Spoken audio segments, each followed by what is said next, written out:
We continue live right here. Bob Pompeani, Gene Collier. It is the Ireland Contracting Nightly Sports Call, and you can call the program on the Borders and Borders hotline, just like Jerry in Hempfield has done. Hello, Jerry. Hey, Bob, Gene. Talk about Pitt basketball for a second.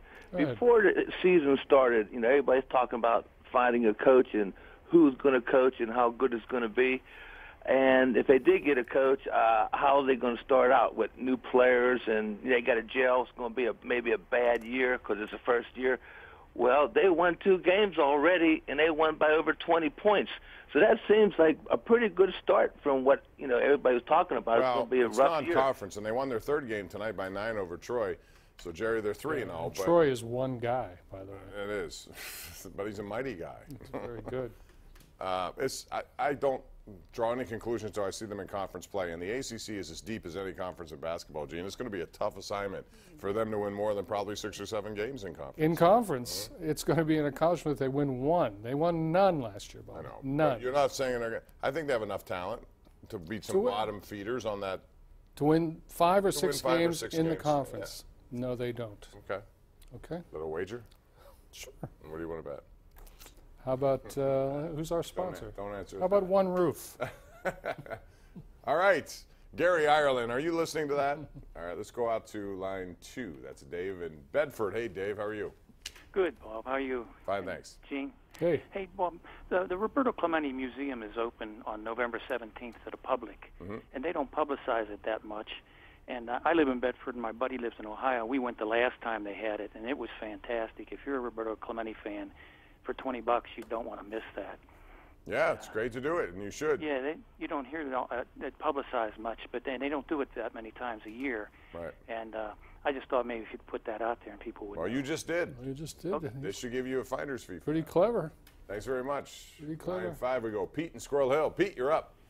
Hey, Bob and Gene, how are you? Good. How you doing? Football's a violent sport, obviously. Yeah.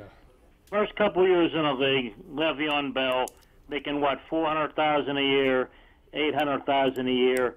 Didn't talk about injury. Now he is. Okay, common sense. He's a cancer, Bob. Seeing on down the road, Jack. Bye. Gene? Seeing on down the road, Jack. Bye. That's like a cross between hit the road, Jack, and see you later, alligator, I think. We were just talking. It's just like when these guys get in, everybody's wide-eyed, bushy-tailed, want to play. You don't care about the money necessarily. And according to Le'Veon's tweet back from 2012 and 13, he didn't care about money either. Now he does. Money is the root, isn't it? Yes, it is. It's the root. Let's go to line 2. Karen in Somerset. What's up, Karen? Hi. Hi, Karen. Hi, gentlemen. Just a kind of a comment or a question about Le'Veon.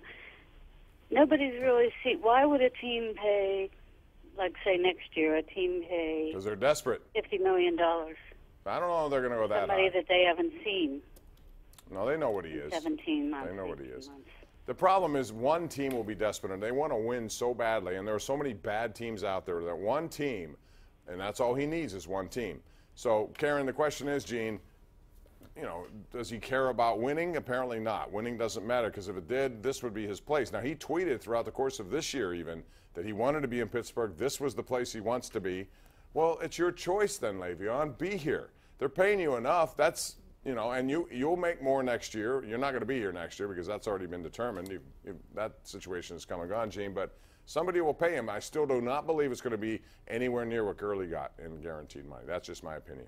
You? There's always somebody crazy enough to, do something like that. But maybe we figured it out here inadvertently, which is the way we figure everything out here, Bob. Maybe, as Bell said, he'd like to retire as a Steeler. Maybe he has. You think so? Maybe that's he has. it. Maybe that's it. What do you think are the most likely landing spots for him? Well, the Jets are really stupid. And they don't have much of an offensive line either. You can go there, make a lot of money, and get killed in the process. It'll be a team like the Jets, someone Raiders. who's perennially desperate. And, everybody's got roughly about the same amount of money. Not everybody has the same cap room. Right. But, teams can't afford this. And, he'll end up playing somewhere, but he will never make up this money. Let's go to Greg in Newcastle real quick. Greg, how are you? I'm all right. How are you? Good, thanks. Good.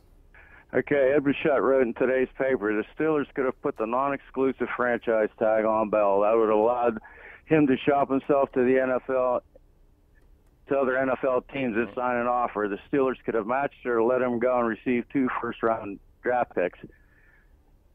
Why didn't they do that? We've talked about that before, Gene. Why do you think they didn't do that? Because they didn't know it would come to this? At the beginning, yeah, that's right. Yeah, I don't know. I mean, they made a determination. I really don't think they thought it would get to this level. I really thought they believed, based on conversations probably with him, teammates who talked to him, that he was going to be there just like he did a year ago. Yeah, Bell isn't the only one who's misplayed this. No, everyone's misplayed it. And the Steelers, if they had a mulligan, wouldn't have gone down this road, I could tell you that. We got to take a break. We'll take it and come back with more right here on Pittsburgh CW.